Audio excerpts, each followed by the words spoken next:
and have swung by our cosy studio here to play a couple of acoustic numbers for us. Let's hear the single, boys. This is Love Steals Us from Loneliness. Oh, hey.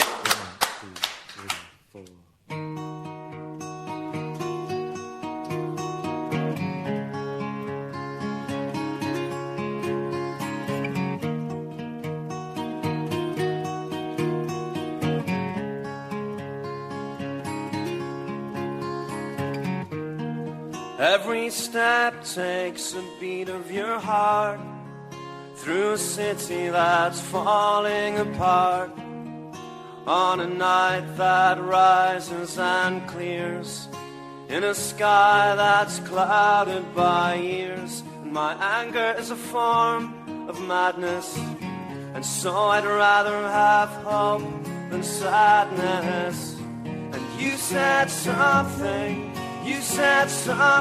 stupid like love steals us from loneliness.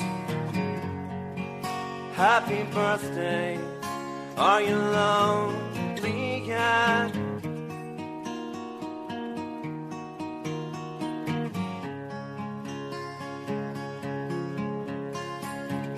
I misplaced your face in the shape of a smile on a night that could never surprise me. So tell me you're afraid of the past. It's only the future that's didn't last. You're kidding yourself, kidding yourself. You're going nowhere and you're going there fast. And you said something stupid like love steals us from loneliness. Happy birthday, are you lonely yet? And you said something stupid like love won't shield us from loneliness. Happy birthday.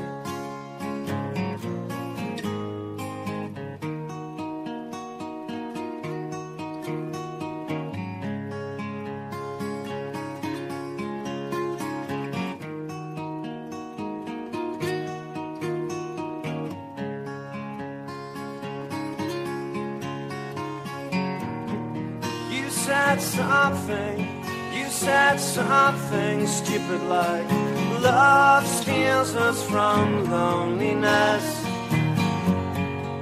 Happy birthday, are you lonely yet? Are you lonely yet? Are you lonely yet? Are you lonely?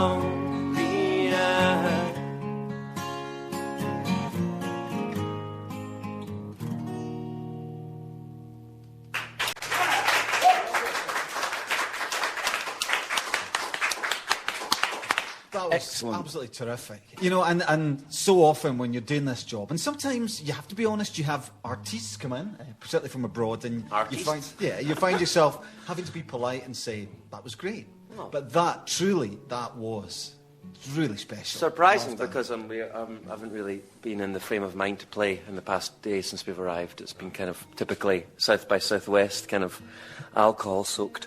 Well, this is the thing. You've played South by Southwest, what, 2-3 times It's now? our third time playing, yeah. So we've kind of got over the initial sort of fears and worries about it, and now we can just come and really have a good time. Also, normally we play it as part of a tour. This time we just came over specifically to play at it, so it's kind of like a holiday.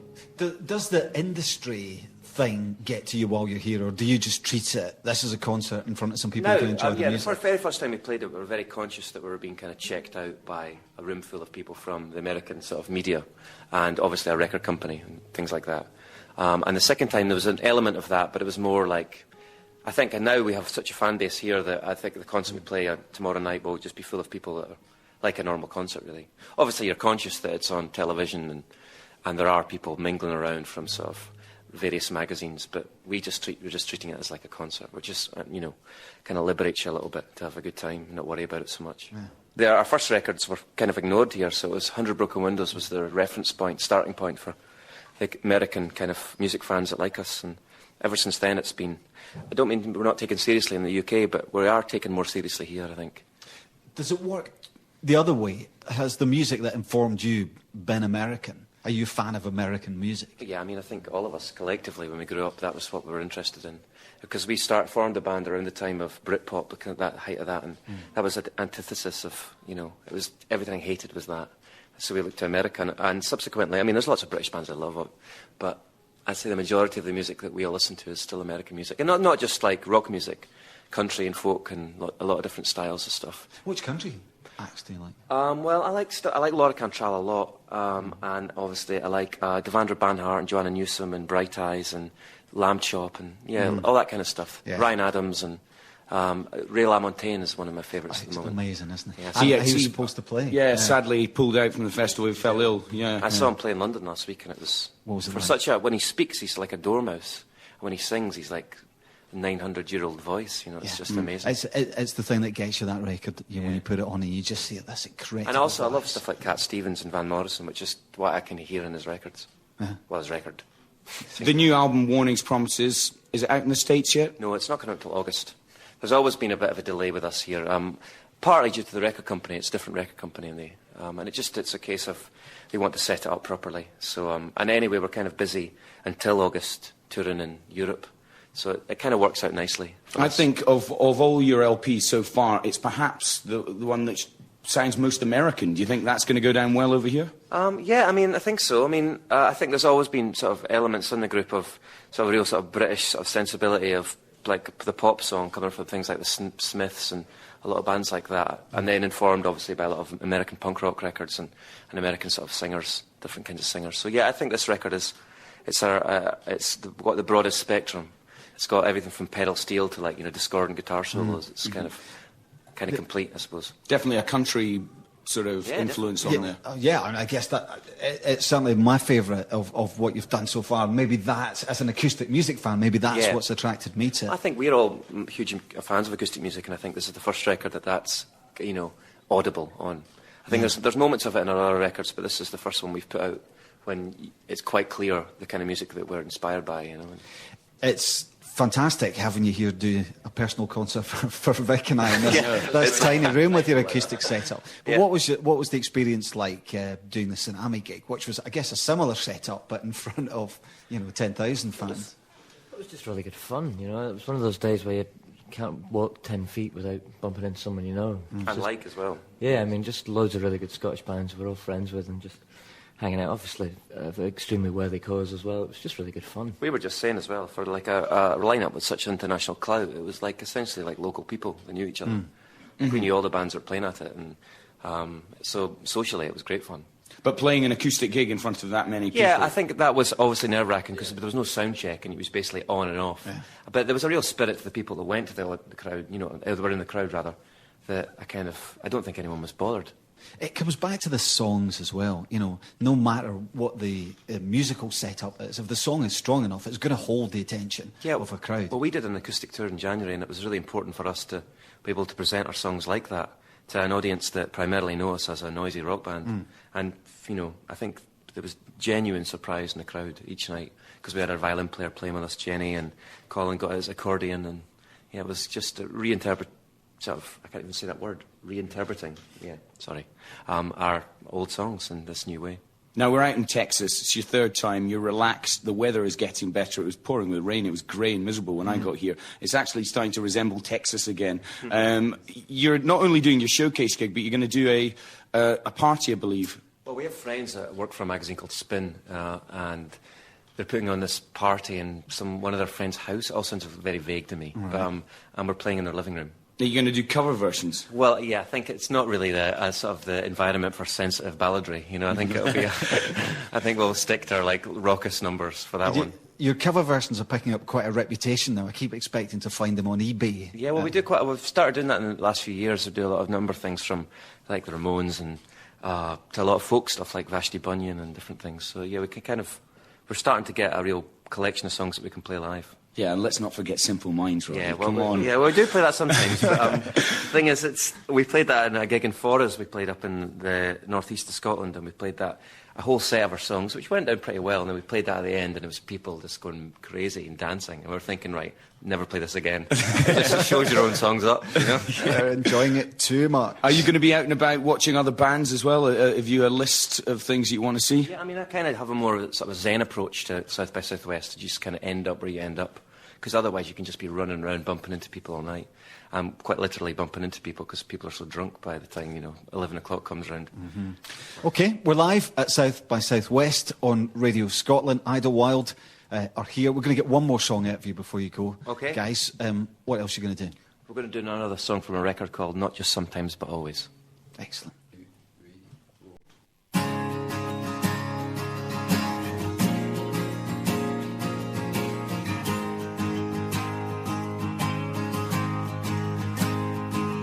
There is a long-forgotten voice, but I know it's not your voice, 'cause it's always strange. And I wake up hearing unfamiliar voices, convinced they're trying to explain. And that if my words were clearer, then maybe I would know what I'm trying to say. Just as those long forgotten voices disappear back into rain.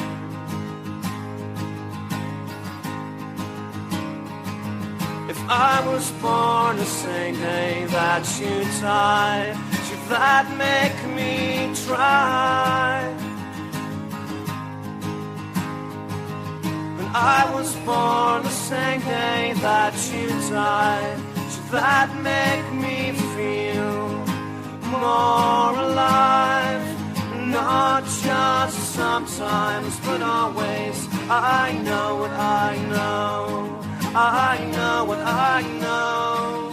I know what I know. So I tune the radio to drown out these voices I don't know. And suddenly this empty house almost fills up with home. And there are days and nights when I don't need to close my eyes, and they feel as real to me, like an elegy in disguise. If I was born the same day that you died, should that make me try? And I was born the same day that you died. Should that make me feel more alive? Not just sometimes, but always. I know what I know. I know what I know. I know what I know. Not just sometimes, but always. I know what I know. I know what I know.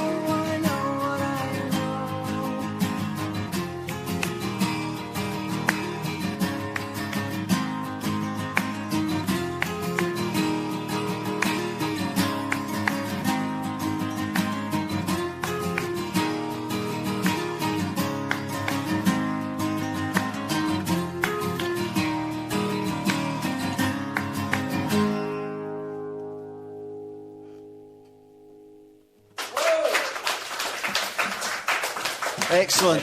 Superb. That was brilliant. Thank you, iDLEWiLD.